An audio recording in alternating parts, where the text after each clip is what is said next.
ocurrido el fin de semana pasado, la irrupción violenta por parte de la policía a la Embajada Mexicana en Quito, ya muchas autoridades, intelectuales y demás organismos se han manifestado rechazando tan primitiva medida y todo este vil acto se lo quiere justificar porque según las autoridades ecuatorianas no podían permitir que campee la impunidad en el país.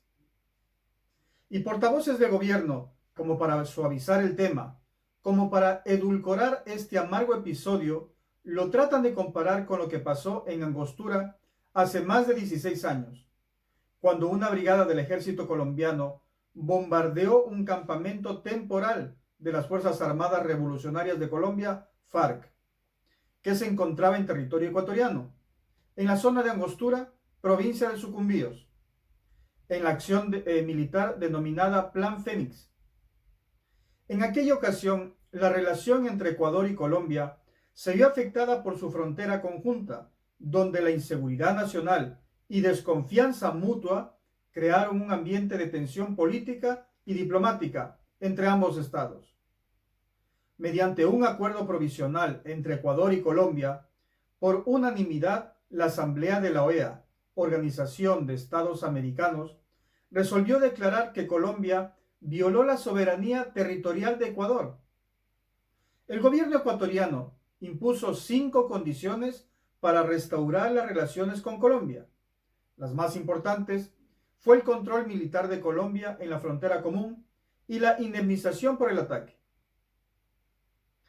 El asalto de la Embajada de México en Ecuador, en cambio, ha recibido una condena tanto a nivel regional como internacional, con la Unión Europea destacando la importancia del respeto a las relaciones diplomáticas y la integridad de las misiones.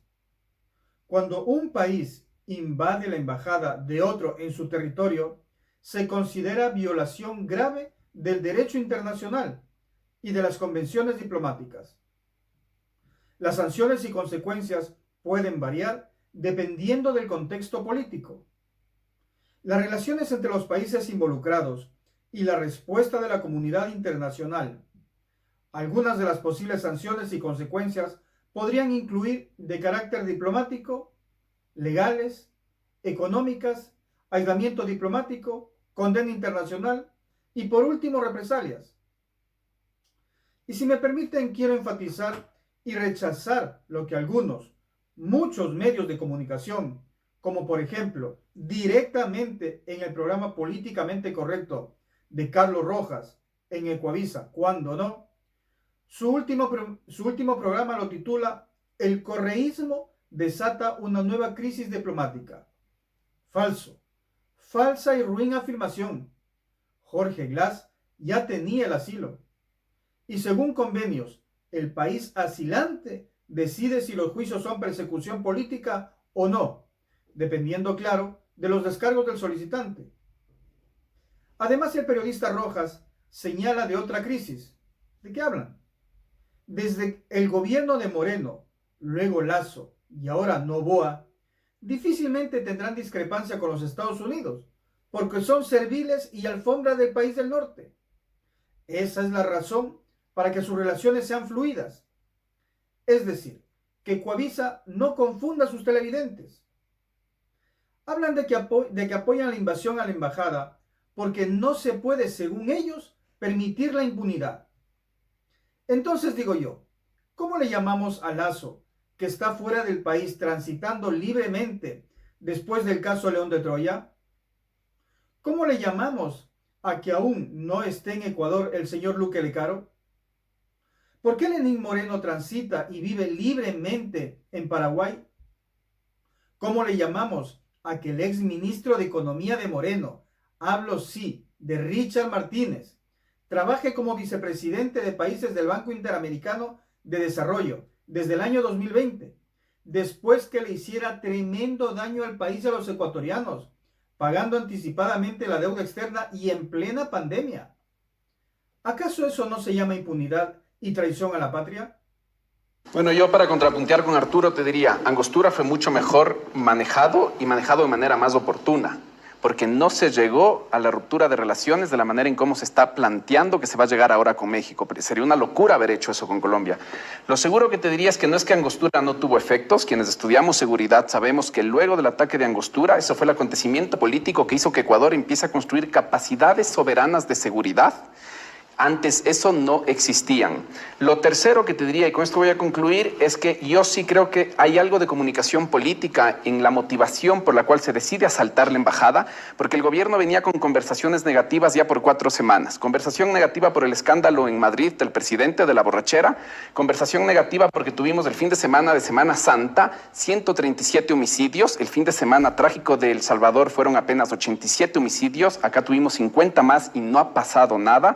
Tuvimos conversaciones negativas para el gobierno por los desatinos de la ministra de Ambiente y tuvimos conversaciones negativas para el gobierno por la subida del IVA. Tanto reciente esto el gobierno que ya hasta sacó productos comunicacionales por el IVA. Pero yo sí ¿tú creo... crees que esa circunstancia condujo a tomar esta decisión? Pero no olvides que provocó fue López Obrador, pues. Es que él si no habían esas declaraciones. Eso, López Obrador hace lo que hace. El gobierno decide reaccionar de la manera como reacciona, porque el presidente es alguien que estudió comunicación política en George Washington y aprende a leer el mundo de esa manera. Si tú aprendes a usar un martillo y pasa algo, ¿qué vas a reaccionar? Martillando. Él aprendió a leer el mundo con la comunicación política, ve que empieza a haber descenso en la aprobación de la consulta, en la aprobación de su gestión, en su credibilidad como gobernante y trata de distraer la conversación de estas conversaciones negativas a otro foco. Ok, a ver. A ver, yo creo que varias cosas. En primer lugar, yo creo que aquí se encuentran 2 niveles que hay que interpretar. El primero, más allá que también voy a discrepar con Agustín, el ex vicepresidente tiene todavía que terminar su pena. No ha terminado el plazo y tiene otros juicios. Y el tema del asilo, que es una institución que prácticamente tiene ya 70 años y más, obedecía a un momento también político de interpretación de conflicto, que era un conflicto ideológico de la Guerra Fría, en donde la persecución política era clara y que obviamente se dio para poder proteger a quienes injustamente podían inclusive perder la vida. Eso tenemos caso en Chile, tenemos caso en la Argentina. Lo que está pasando ahora, y no es el único caso, el ex vicepresidente Glass, tenemos el caso también de la ex ministra Duarte, y podemos pensar en el Perú, podemos pensar en otras circunstancias, es que el asilo se ha convertido en una herramienta también de impunidad. ¿A través de qué? Porque si lo vemos históricamente, vamos a ver que gobiernos que se encuentran ideológicamente alineados tienen una ayuda entre ellos para poder sacar de lo que ha significado la jurisdicción nacional y la justicia y los procedimientos a cambio de mantener un discurso de persecución política. Yo hace 2 o 3 vídeos, no recuerdo exactamente, manifestaba mi preocupación y decía que cuidado, los ecuatorianos nos acostumbramos a que haya un suceso impactante, un zarpazo mediático justo antes de elecciones para que cambiemos nuestra percepción y final decisión en el voto. Se aproxima la consulta popular que se llevará a cabo en menos de 2 semanas. Les decía que me llama mucho la atención que en apenas 8 meses de diferencia suceden 2 hechos infinitamente significativos y que trascienden en la vida política y diplomática del país. Me refería a la desaparición del candidato presidencial Villavicencio y ahora la incursión a la embajada mexicana a puerta de ir a las urnas y con una caída en picada de la imagen del presidente Noboa. Debido a muchos sucesos en seguidilla que han afectado la imagen o el concepto que se tiene o tenía del primer mandatario. Acontecimientos como por ejemplo el escándalo en Madrid por la supuesta farra de Noboa, que debo decir, me mantengo en mi postura que es una noticia falsa o por lo menos exagerada, sacada de contexto. En un video anterior ya me expliqué por qué pienso así. Además, los muchos patinazos de sus colaboradores, como por ejemplo las declaraciones de la ministra de Medio Ambiente. Otro suceso es que al fin se efectivizó la subida del IVA al 15%, que repercute directamente al bolsillo de los ecuatorianos. Además, las 137 desapariciones violentas en Semana Santa. Todo esto abona, creo yo, desde mi punto de vista, desde mi visión externa, a tomar Noboa una medida torpe de apresar a Glass a costa de lo que sea. En este caso, a costa de entrar abrupta, animalmente en la embajada mexicana, y así pues, a ver si causa efecto en el voto de los ciudadanos. Yo resumo así la acción del presidente Noboa. Porque todo es improvisado.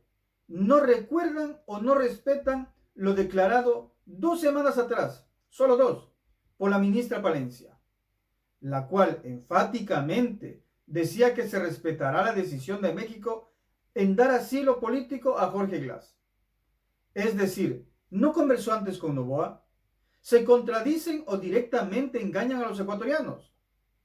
Además, digo yo, la policía está bajo órdenes del Ministerio del Interior, ¿verdad?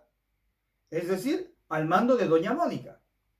Pregunto, ¿no le causará vergüenza, cargo de conciencia o por lo menos incomodidad, malestar, haber traicionado tanto a la patria que la parió y a la patria que la adoptó? Me explico. Ella mandó invadir su propio país, ya que la embajada es territorio mexicano en Quito, y nos engañó a todos los ecuatorianos. Así de improvisados y mentirosos son estos funcionarios del gobierno de Noboa.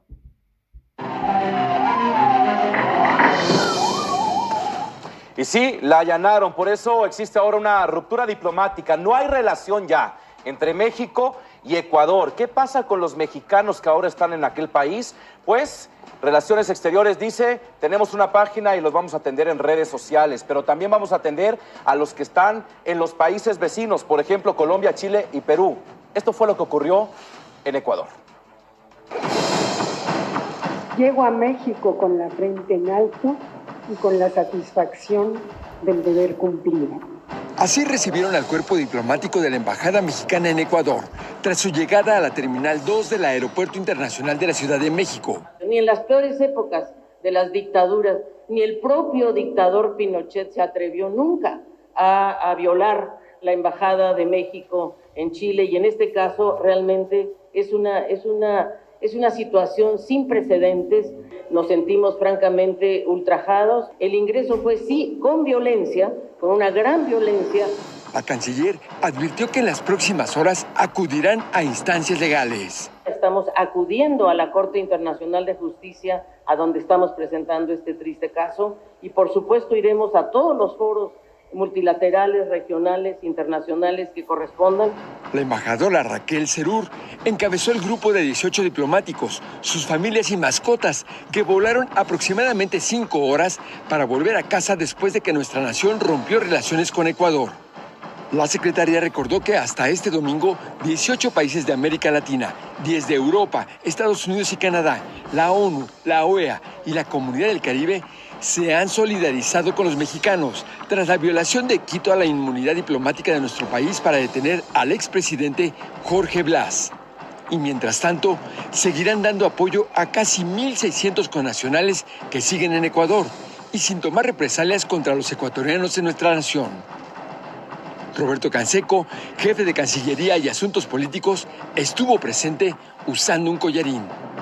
Javier Garduño, Fuerza Informativa Azteca. Y es que para tratar de entender un poquito lo grave de esta situación es que, a ver, las embajadas literalmente son pequeños territorios de un país en otro. Así de sencillo. Entonces, entrar a la fuerza es literalmente vulnerando la soberanía del territorio mexicano, y así fue esta irrupción en la embajada mexicana en Ecuador. Son policías y grupos especiales completamente armados que querían una sola cosa: detener a Jorge Glass, ex vicepresidente, sentenciado además por corrupción, y estaba además refugiado desde diciembre en esa embajada, pero apenas le habían concedido el asilo político por persecución. Iba a venirse para acá a México, le dijeron hoy no, chaparrito. Entre que si es un delincuente, que no deberíamos de protegerlos, lo que sea, ya hay una condena internacional por la violación clara y flagrante a esta Convención de Viena. Gracias a todos por su atención. Seguimos mañana.